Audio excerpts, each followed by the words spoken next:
Howdy, folks. You are listening to the Doc Owen Show. Welcome back or welcome aboard. We are glad to have you. Huge show tonight. Lots to cover. Lots of interesting folks to listen to, et cetera, et cetera. So we will absolutely dive right in. This is Dr. Richard Owen, and I am joined by the usual crew. I'm a surefire. And Uncle Bachi. And we are the Doc Owen Show. There you go. Are you ready? All right. We are all over the social media as Doc Owen Show, DocOwenShow. You can find us on Facebook. You can find us on Twitter. You can find us on a lot of other things. Those are our two primary channels. And we are growing the DocOwenShow.com blog, which is where if you want to sign up and get notice of, get our usual email, our blasts, etc., go to DocOwenShow.com, look over to the right-hand side. It's got a real clean look and feel to it, and right there in the upper right-hand corner is a place for you to sign up for our newsletter. We'd appreciate having you on board. So let's we always start in a very traditional manner. We got three little pieces of business that we take care of to kind of set the tone, and the first of those is piece of an inspirational quote from Ms. Surefire. Emma, take it away. Tonight's quote comes from inspirationaldaily.com, and it's from a gentleman that we're all familiar with, Henry Ford. But in case some of y'all don't know why that name is so familiar, he was an American industrialist, founder of the Ford Motor Company, and the sponsor of development of assembly line technique of mass production. Yes, he was. And his quote is, "You can't build a reputation on what you are going to do." Oh. Mm-hmm. He should have told that to the people that hand out those awards. What was it that Obama got when he first got into office for the accomplishments that he was going to make? Oh, yes. Jimmy Carter's got one, too. I'm drawing a mental blank. Help me out. Not the Nobel Peace Prize, is it? Yes, Nobel Peace Prize. Oh, right. My goodness. Okay, so back up. So say it again. Now people have lost track. Sorry. Say the quote again? Yes, ma'am. Mm-hmm. You can't build a reputation on what you are going to do. There you go. Amen. Perfect. All right, I like it. Uncle Bachi, you got a little spot of this moment in history for us? I sure do. What do you got? On this day in 1868, which was right after the Civil War, Okay. the 14th Amendment was adopted after it had been ratified by the necessary 3/4 of the states. And the 14th Amendment, in case you don't remember, guaranteed to African Americans citizenship. Yep. And all the privileges thereof. Yep. And it was officially adopted into the U.S. Constitution. Yep. Now, there is controversy about the 14th Amendment, but that's for another day. There you go. We'll be discussing it. May I add something to what you just said? Please do. There's a congressman out there by the name of Elijah Cummings, who is a black man. He's a Democrat. I know him well. He was a thorn in the side of the Benghazi investigations, et cetera, et cetera. Mm-hmm. He just pulls all kinds of shenanigans. He was on the air today explaining to everyone that the Democrats were totally responsible for the 14th Amendment. All right? What a fool. Oh, my Fool. goodness. He's a lying He's a SOB. liar. Yeah. They He's a got liar. 100% of the Republicans in Congress to vote yes, and 0 Democrats That's right. voted yes for the 14th Amendment. It was totally passed by a Republican majority. Well, that But kind he just bald. You can't believe that he is that uninformed. You have to believe his intention with making that statement is so that people will believe him. Exactly. Anyway. And there are people who do. That was very timely Yes, that sir. you brought that up, because I just saw that coming across my Twitter feed not 20 minutes ago. And that kind of resonates with the movie that we all saw this past weekend with Hillary's America. And Yes. it kind of all the remember all that. misinformation. That's right. And now, because of that, now I know why he's out there saying that. Because today's the day that it passed. So he had to say something about it. That's right. And he couldn't tell the truth. So he There you go. Yeah. obfuscated and I love that word. told the opposite. I do too. That's why I use it. Okay. So we have not one but two leadership thoughts for you tonight. The first is from James Belasco and Ralph Stayer, Stayer.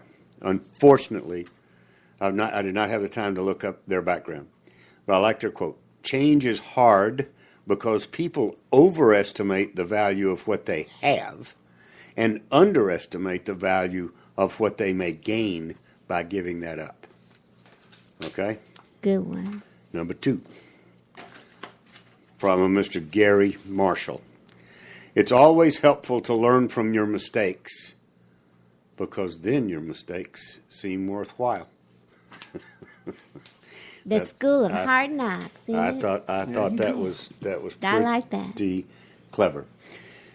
Just as a brief overview, tonight we're going to connect a bunch of dots. We're going to talk about the Democratic National Convention, but we're going to talk about it in a way that'll help you, the audience, to connect some dots and see some reality through all of this harangue that's coming at you from the mainstream media and all news outlets, even internet, etc. If you don't step back from it and try to take a little different view of it, you don't really realize what's going on. You have a bit of a different view. Before we get into that, we always have Uncle Bocce's brief, which is 10 minutes más o menos of a history lesson. So, Bocce, where are you going to take us tonight? Okay, last week we were doing a review of the 13 original colonies, and we broke them up into the New England colonies, the middle colonies, and the southern colonies. Okay. And we finished off with the just going into the southern colonies. But the southern colonies weren't that far south by today's standards. Correct. Right? They went down as far as Georgia. Yeah. Okay. Yeah, and they included Maryland. Exactly. Yeah, Maryland, Virginia, Carolinas, and Georgia. Yeah, Maryland was part of the South. Right, exactly.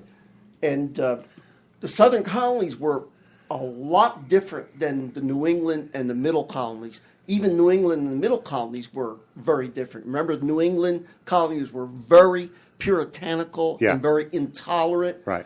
The middle colonies really were becoming they the were bread a departure basket. From that, right? Right. They were much more diverse. They were the bread basket because they had fertile land. Right.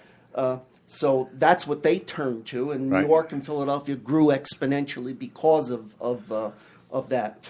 And then the southern colonies, which I just mentioned, they were entirely different. The Puritan zeal, led New England to be a mercantile development, more of that kind of a thing. Okay. And then the Penn's Quaker experiment in Pennsylvania made the middle colonies, like I said, the bread basket. Right.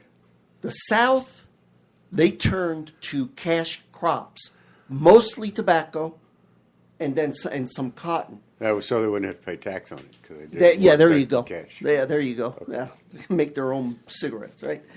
Now, Maryland was begun as a Catholic experiment, and its economy grew very much like Virginia's since they were so close together. So they relied on important crop of tobacco.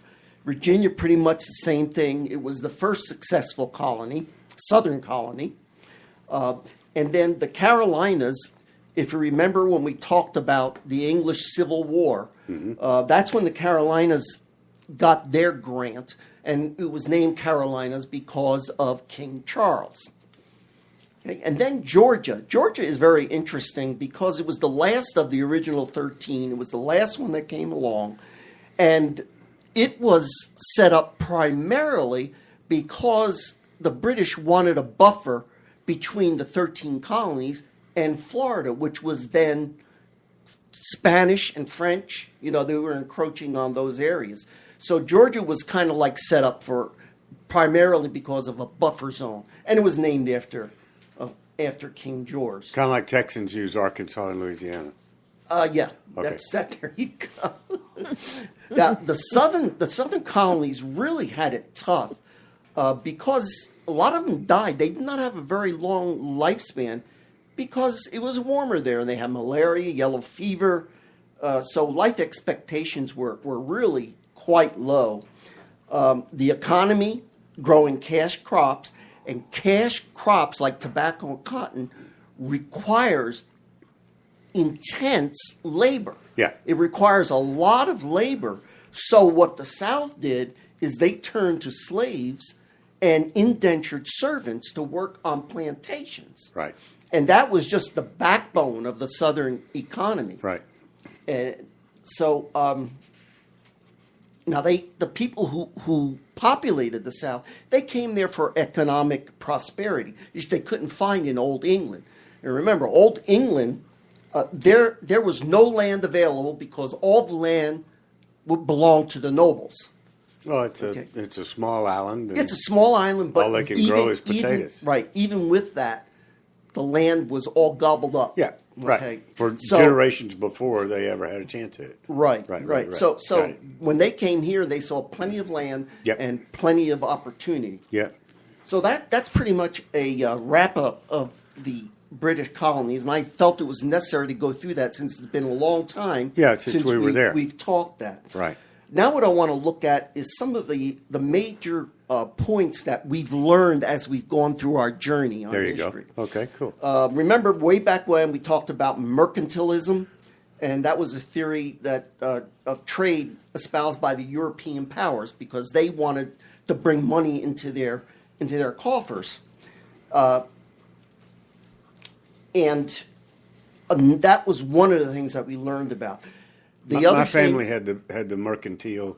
Literally, it was our family name mercantile store in downtown Athens, Texas. Oh, how about that? See, there you go. Yep. That's sugary. Okay.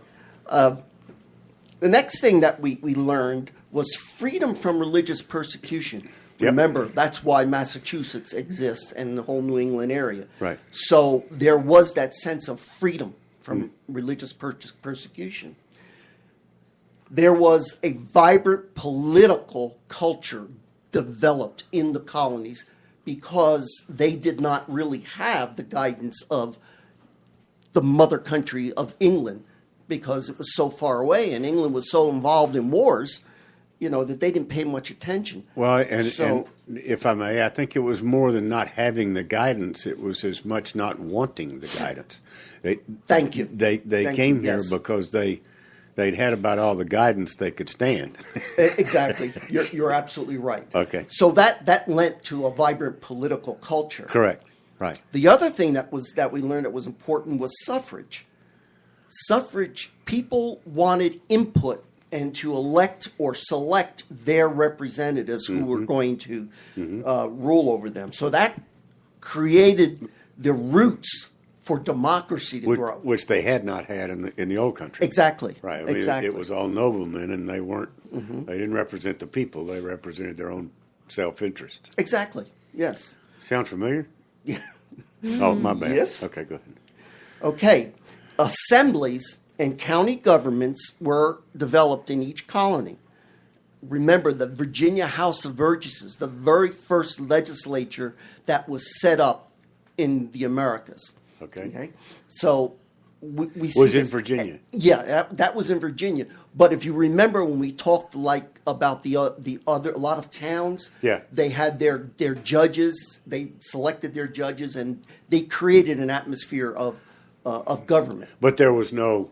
But in those other territories, there weren't even states. But Exactly. There was no colony-wide place where these local townships had representation. That started in Virginia. Exactly. Well, yeah. And Okay. it was Okay. really through all 13 colonies. And it was just I was going to say a hothouse of development. Yeah. Yeah, no, of it was. What Sure. people wanted for themselves. Yeah. Okay? Yeah.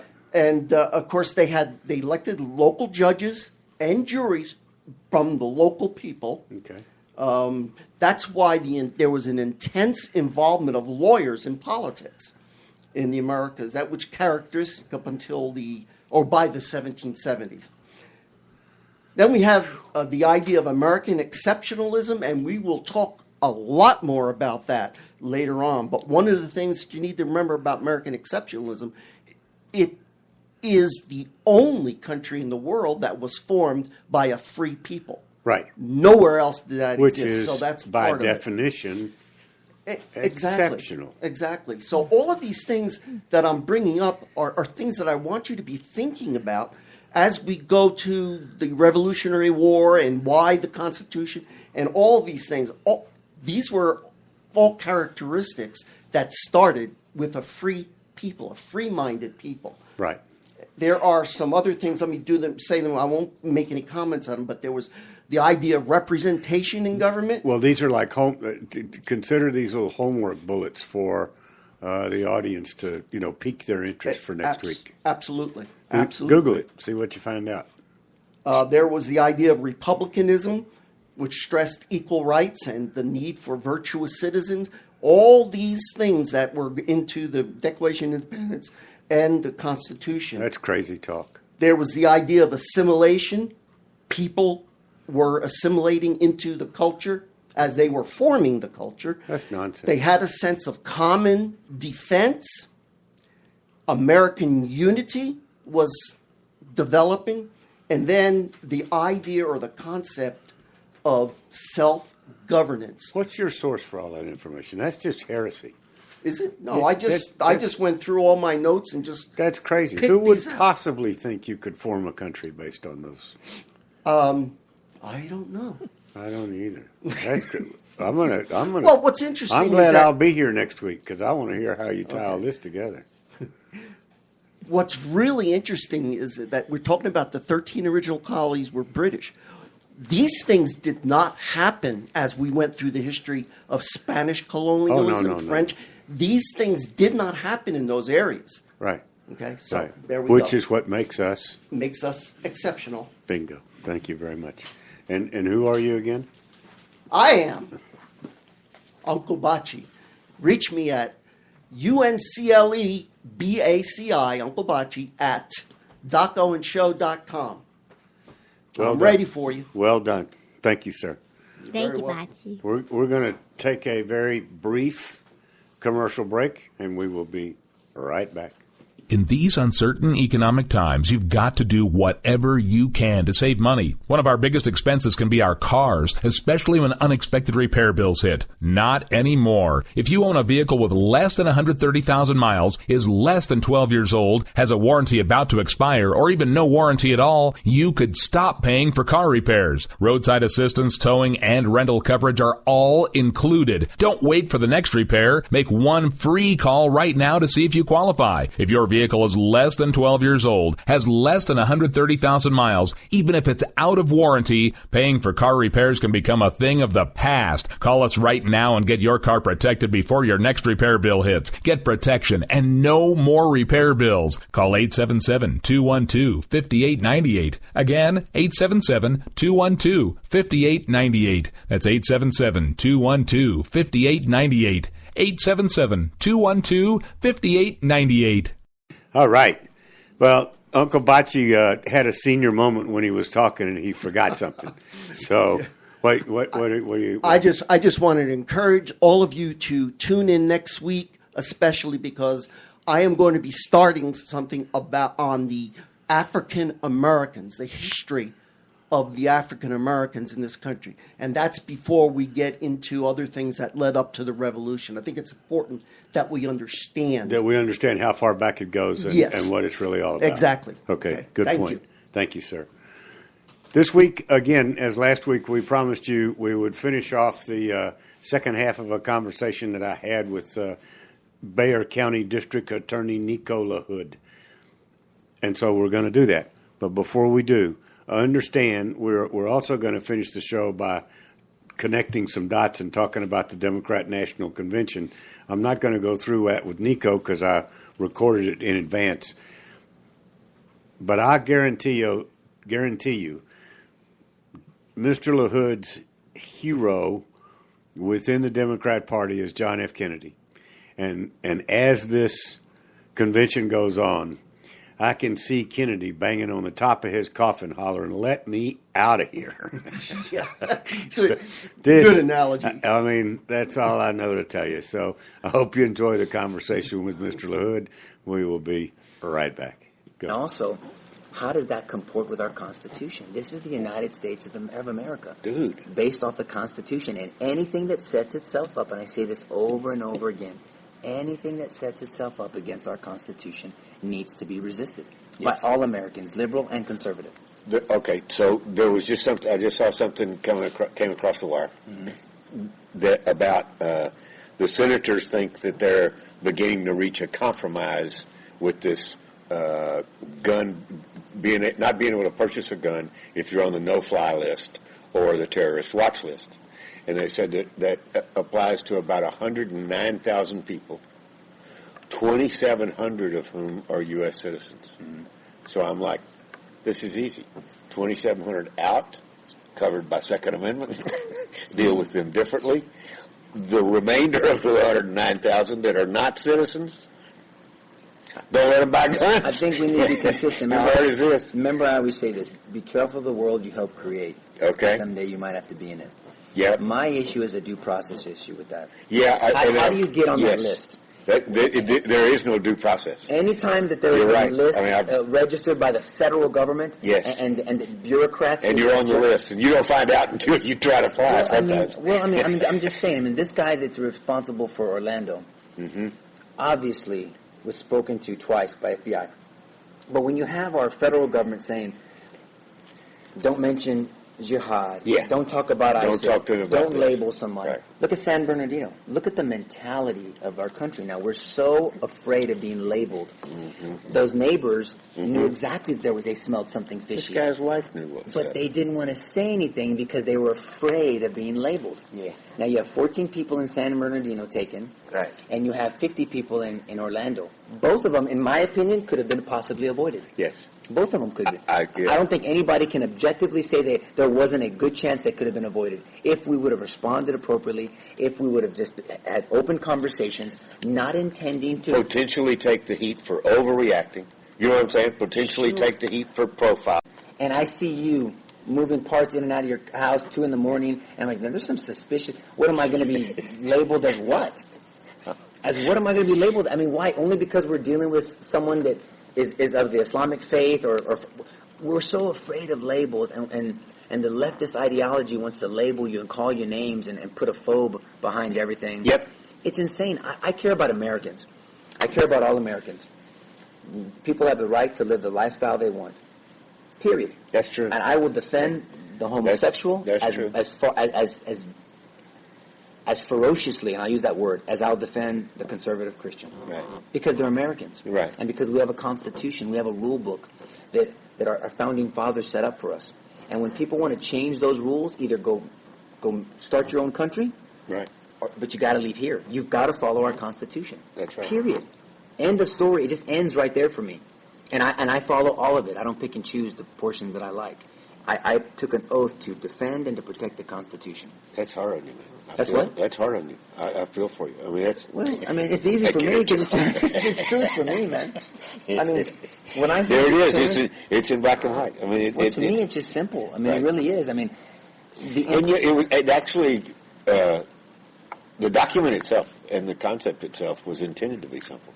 You know, it was intended to. These are God's wishes.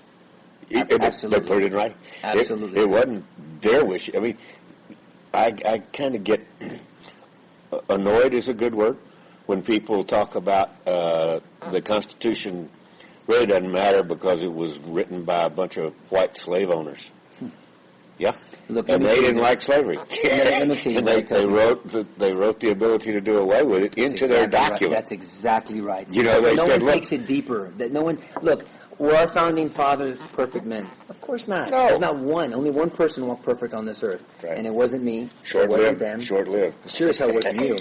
And so there's no doubt, right? There's no doubt about that. Right. So we're not defending anyone's shortcomings. We're defending a concept. We're defending a philosophy and an ideology and a worldview that they used to structure our civic government. It's that simple. That's and there was right. consistency with it. Right. And it's really not that hard. And so people want to go back and rewrite history. And that's not right, because Nope. then you're changing facts and you're deceiving people. Yes. If I rewrite history, then that is deceptive, because that's not what happened. I know. I Truth is very deal with narrow. it all the time. Truth is very narrow. You're a scholar. You've Oh, I don't taken know it about upon yourself. Yeah, you've taken it upon yourself to be well informed on a lot of different topics, which is great. But you're the exception, sir. Well, because we're so busy. And we both know that. Because we're so busy. The young people coming up today, I mean, unfortunately, they're They rather watch the it is what it is. Kardashians than anything. I mean, Yeah. look, man. Yeah. I love this country. I love what it stands for. Has it been a perfect country? Of course not. Why? Because it's run by people, men and women that are flawed. So Yeah. of course there's going to be hiccups. But overall, this country and the Constitution and what it stood for, it's not perfect. I It's hadn't still the seen best out anything there. better. It's still the best out there. hadn't seen And any if better someone doesn't- If ideas. someone doesn't like it, that's okay. You can leave. I mean, I'm not saying that in a mean way. Right. Start your own country. It's happened many times over in our history of this world. Yeah. I'm just saying this country stood for certain principles.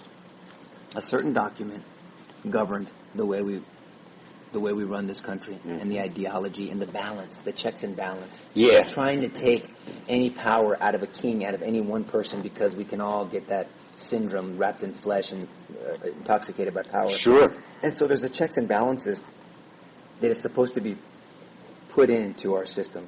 And we all know that. Yeah. Now, how it plays out is another story. But more people need to be principle-based, in my opinion. Well, Speak truth. it's Just up talk to those truth. flawed men and women, but to implement the checks and balances. And it's the flaws in there that you have to deal with sometimes that causes a rocky road. I get very passionate about this, and I know we joke. I like it. And the reason why is because I have 4 children that the Lord trusted to my wife and I. And God willing, I will see my grandchildren. Well, so I pray for it, want to. And I know it sounds cliche-ish, and we all say it, and it's like, it sounds good, and it's really most people don't really mean it. But I truly want to leave this place a little better than I got it for my kids and my grandkids. I really do. This is not, it scares me. And I'm not the sky is falling guy. I'm definitely nothing. I can't stand drama. I don't overreact to things. I'm passionate, but I don't overreact. Right. And when you make an assessment of where we're going as a country, from a moral compass standard and a principle standard, it's scary for my children. I have anywhere between 3 months and 8 years old. 4 kids. In all honesty, I'm glad to hear you say that, because I like it when young people respond to my message, because one of my constant things is, if I'm their grandfather's age. Mm-hmm. Period. My pop's Plain 79. I'm a little younger than him, but of the same generation. Yes. So if we're fighting this fight, if these old white-haired Tea Party people, or what, these constitutionalists, and they generally tend to be older, if we're fighting that fight and the young people don't care, just speak up. We don't. It's not like we feel like we have to do this. We feel like it's our responsibility to do this, to make sure that it stays more on track of what made us great, and not get off the rails. And I'm concerned, as you are, that it's all too easy to do, because there's just too much other input. There's too much other influences. Look, I could care less about politics right now. These are all serious topics. When you have 50 people that were stolen I from wouldn't us, dare waste my time Not with you. you. I'm talking about politics. You know I don't care about that stuff. But when you have the upper echelon of leadership in this country, I'm the DA. Yeah, so I take exception to this. No, you probably regret it now. But no, sir. Thank you. I take exception to people changing the evidence.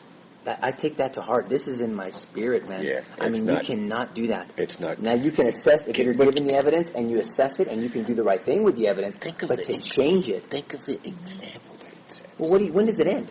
So if I don't like something else, can I do it? What's the logic? What is, I didn't even pay attention to the logic behind why they would change those three terms out of the evidence. What's the logic? Well, I have thought about it, and I've listened to what they've said, okay. and I can tell you Educate me. where they're coming from, okay. or where they say they're coming from, and I think they truly believe it. Okay. All right. I don't know that. Is that if you use those terms that were used, radical Islamic terrorist, if you use all of that together in the name of Islam, that you are giving them more credence than they deserve. That it's not just that not all people of Islam think like this guy does, but they just don't want it out there as if it were a big deal. They don't want to give it any more airtime, I guess, or any more validity.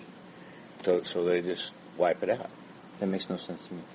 It doesn't to me either. I mean, that makes no sense to me. What does that mean? But that's what they're telling us. I get it, but what does that mean? So we're not supposed to, if a gang is out there doing certain crimes, the string of armed robberies or murders or whatever, we're not supposed to call the gang what it is and what they claim to be because we don't want to give them more credence or whatever? That makes no sense. I know.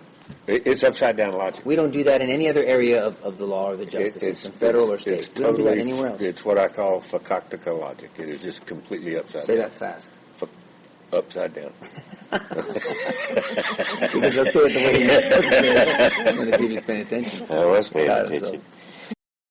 Hi, I'm George Foreman. Do you have an idea for a new product or invention? People ask me all the time, George, how do I get my idea in front of companies? How do I get a patent? What do I do next? Do you have the same questions? I'll tell you like I'll tell them all. Call my friends at InventHelp. Call InventHelp today for free information. InventHelp can submit your invention to companies who are interested in receiving new ideas. Call 1-800-352-3127. Again, 1-800-352-3127. A fee-based company. Howdy, folks. Welcome back or welcome aboard. You are listening to the Doc Owen Show. We are glad to have you. This is Dr. Richard Owen, your host, one of three. In just a minute, we're going to... There's a thing that used to be in the newspaper, and since I quit reading newspapers back in the 70s, I don't know whether it's still there or not, but there used to be a little thing, and there's coloring books of them, et cetera, where you played a game called Connect the Dots, right? Mm-hmm. And the dots were basically, they were numbered for you. So if you could count from 1 to whatever the last number of the dot was, you could draw a picture of something, right? Mm-hmm. And I always thought that was rather fascinating, and I always avoided following the numbers. So if you just connect the dots, there's no telling what you can draw. If you don't go from 1 to 2 to 3, you go from 1 to 3 to 5 to 19, back to 1, and you get something completely different. Mm-hmm. So I got very good at playing Connect the Dots. All right, that's the point of that story. And we're gonna bring up a few news items, and I'm gonna try to help you connect the dots and also explain the meaning of a word that is out there a lot that I don't think people truly understand what it means. I think they use it and they think they know what it means, but I'm not so sure of that. The first sound bite that we're going to have, and then we'll back away from sound bites, is going to be two very distinct opening prayers. I will let you decide which is from which party. Okay? It's the opening prayer from the Republican National Convention, followed immediately by the opening prayer from the Democrat National Convention, and you decide. Take it away.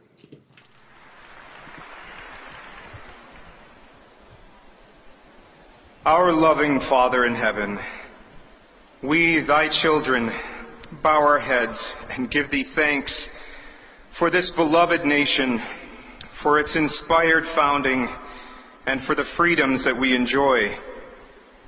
We ask for thy blessing upon tonight's proceedings and upon those who will be participating. Please bless all of our leaders, Father, that they may have wisdom and humility as they serve. We thank thee for all those men and women who serve to protect this country and defend her freedoms. Please watch over them and comfort their families. We ask, Father, that thou wilt bless our enemies, And we pray for those who oppose our ideals and seek to do us harm, that their hearts will be softened. Please bless all who are afflicted, physically, emotionally, or spiritually, especially children. Bless those affected by disaster or violence or terror, those who go without, those who suffer with sickness, pain, doubt, loneliness, or grief. May they be comforted through thy Spirit and helped through our acts of selfless service. Bless us that we may be a people that pray to thee, that with bowed head or on bended knee, we in this heaven-rescued land may praise the power that hath made and preserved us a nation.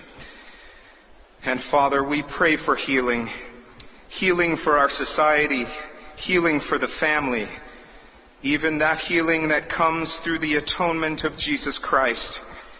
We pray that he who is the great physician may mend our division and contention and bring us peace in our world, in our communities, and in our homes. We humbly pray in the name of thy beloved Son, Jesus Christ. Amen.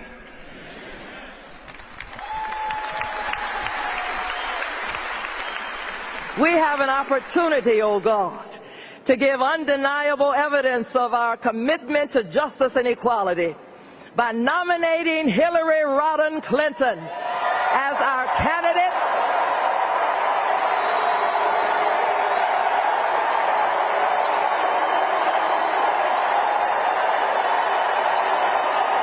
Hallelujah.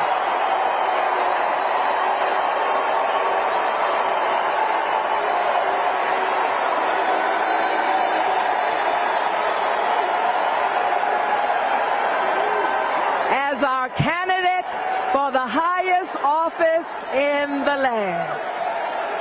God, you have given us wisdom.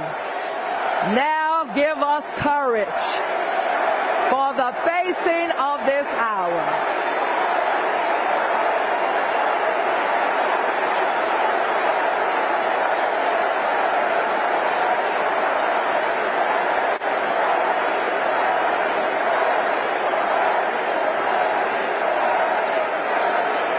Unite us, O God, in one party.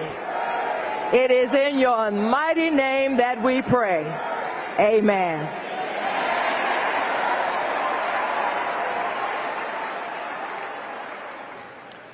I think the best that the second prayer can hope for is that God has a sense of humor. Amen. There you go. Neither Uncle Bocce nor Ima had heard that clip before. And when it went into the second prayer, both of them had the same reaction. They just hung their head down and shook it in complete silence, like, you have got to be kidding me. So,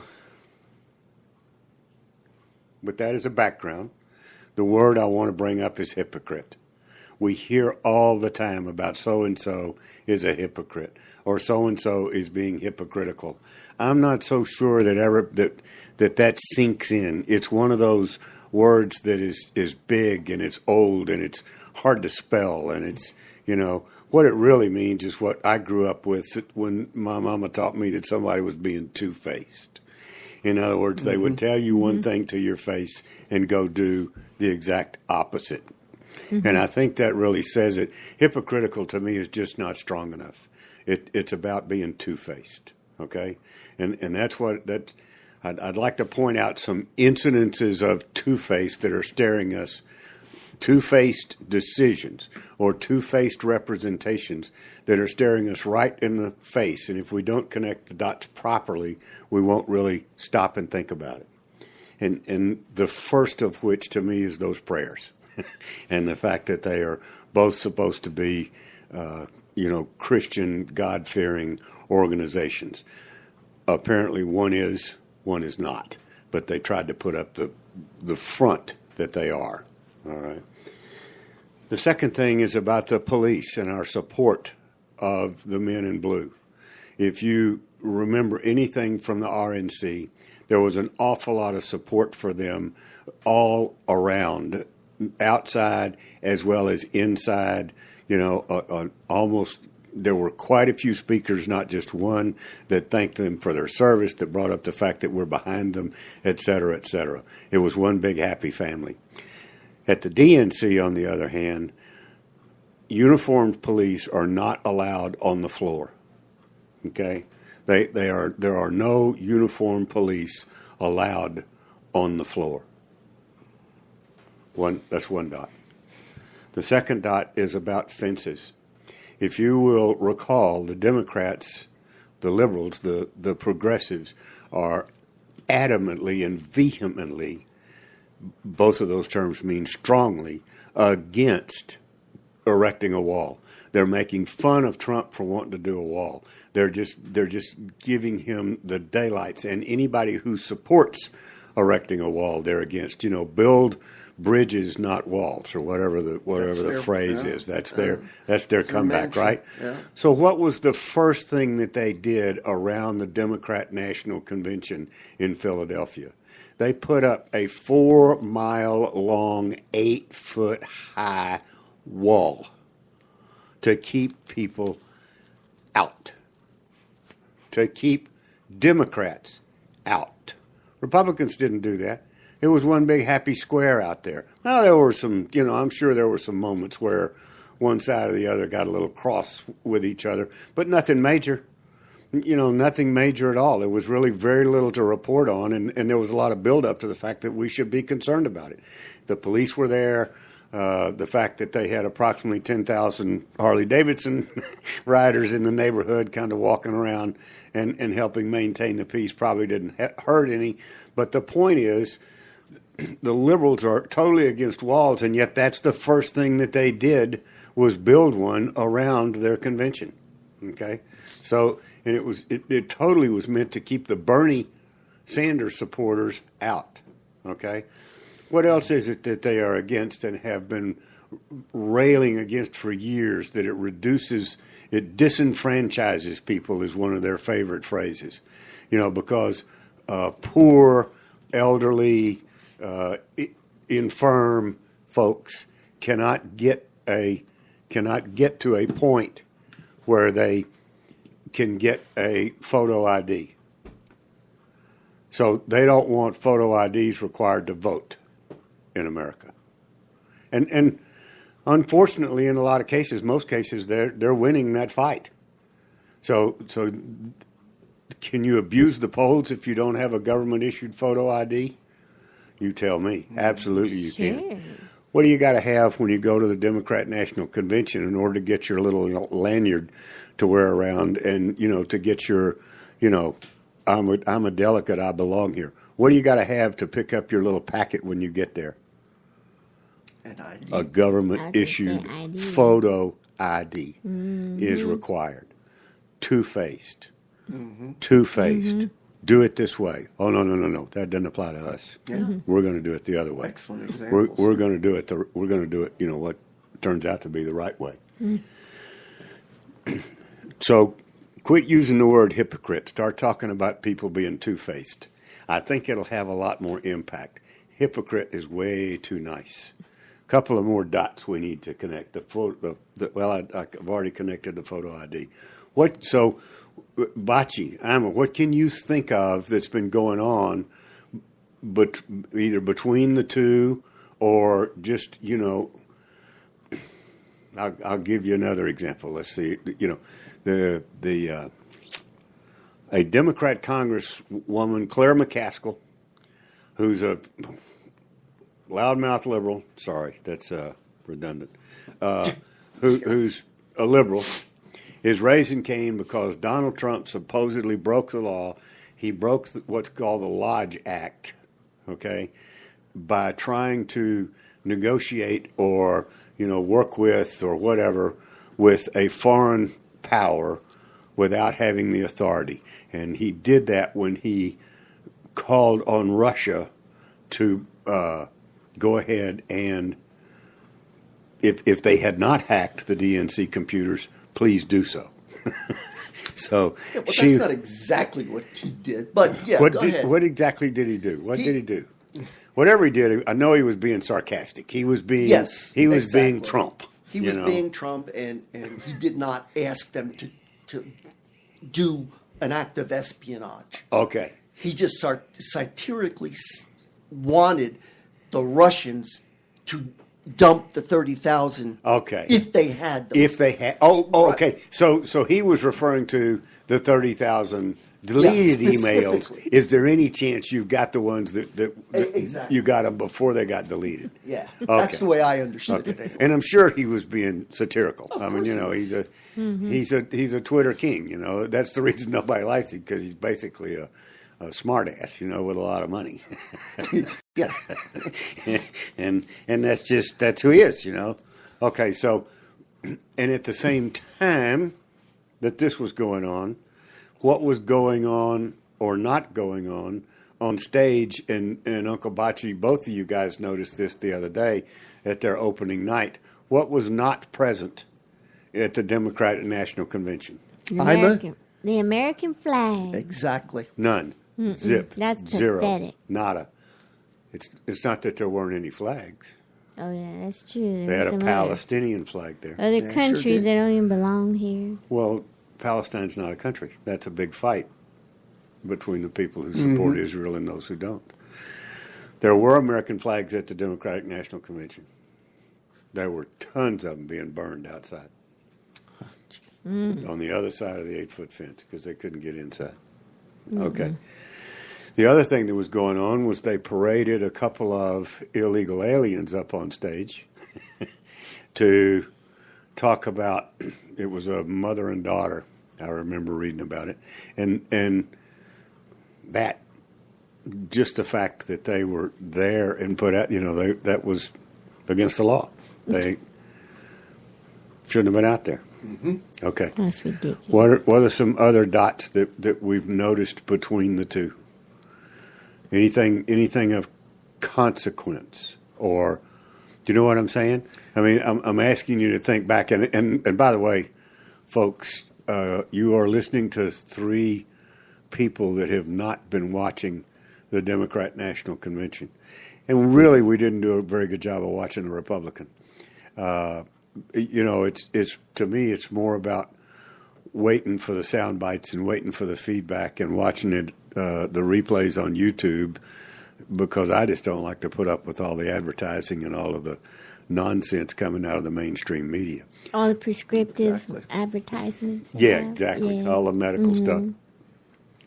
The other thing that we just learned before we went on the air, you might be surprised, or maybe not, to know that the crowd that was in the Democratic National Convention were paid actors.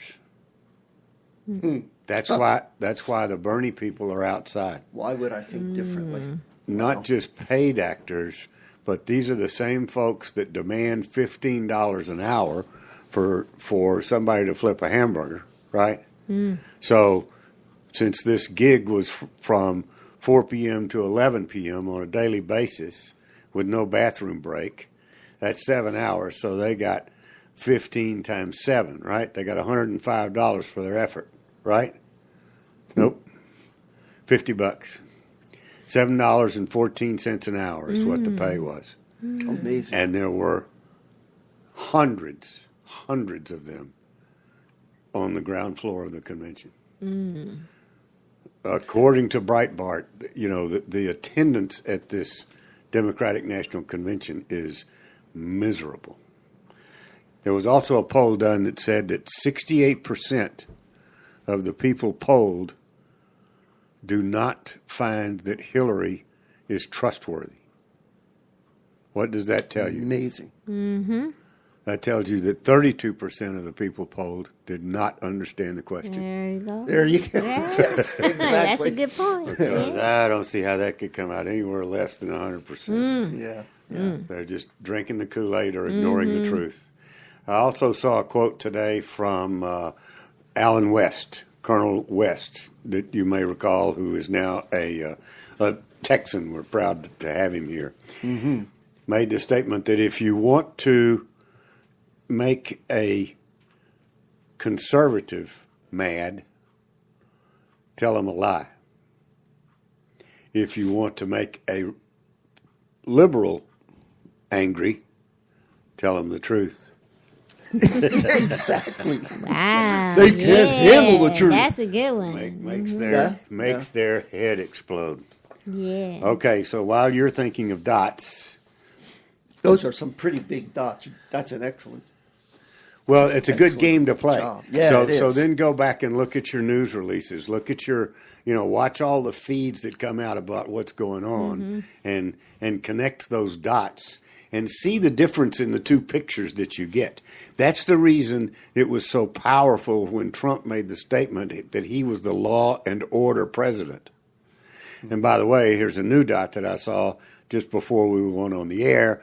I haven't had time to do the research on it to find out exactly what it means. But Bernie Sanders has announced that he is leaving the Democrat Party. He never was. He never was a Democrat. How can he leave? Okay. Yeah. Good. But that's a fact. Okay. Here's an article about how the Democrat Party stiffs the Hispanics in primetime speaking roles. So they didn't. The only one I don't know whether was Joaquin Castro on there, the congressman from San Antonio. Was he on the DS? Does he speak Spanish? No, I don't know. neither one of them do. Neither one of them. Neither one of them speak Spanish. Wow. Unless they've learned it recently. Yeah. Here's the deal. In 2012, Antonio Villaraigosa, the mayor of Los Angeles, was chairman of the convention. And then San Antonio Mayor Julian Castro gave the speech just ahead of President Obama. But through the first 3 nights of this year's convention, prominent Latinos have been shut out, the Spanish language network said, or that's according to Univision. Hispanics make up just 12.9% of the delegates to the convention, down from the 13% they were in 2012. That's 0.1%, and well short of the 17% of the U.S. population they claim. Black delegates have also fallen from 27% of delegates last time to 22.3% this year. So they're not really doing what they say they're doing. It sounds like they're a little bit overconfident that they've got these people by the cojones, if I may say that. Well, since we were talking about Hispanics, yes, you may say that. Okay, thank you. It's apropos. Yeah. Yeah. Well, I guess when they call it, the Taco Bowl initiative or something like that, and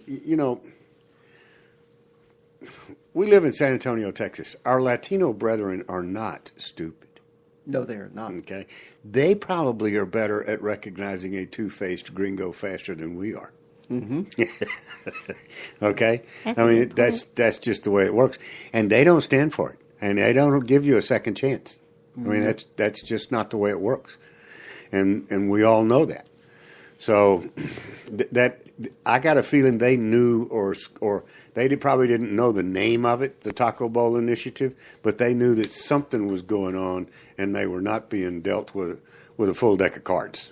So I'm not surprised that they're not down, and it's not because the DNC ruled them out; it's because they had no interest in attending. Okay, so connect that dot. Go look at the RNC and see what the mix is. Is it more representative of the American populace, or is it representative of who the masters want it to be representative of? You follow me? Absolutely. So and go see Dinesh D'Souza's new movie, Hillary's America. Go see it. It was Sit good. there. Pay attention. It is a very entertaining documentary. Front row. Time to go. You have been listening to the Doc Owen Show. Thank you so much for having us. We really appreciate it. Now go out there this week and take care, pay attention, and God bless. Bye-bye, folks. God bless.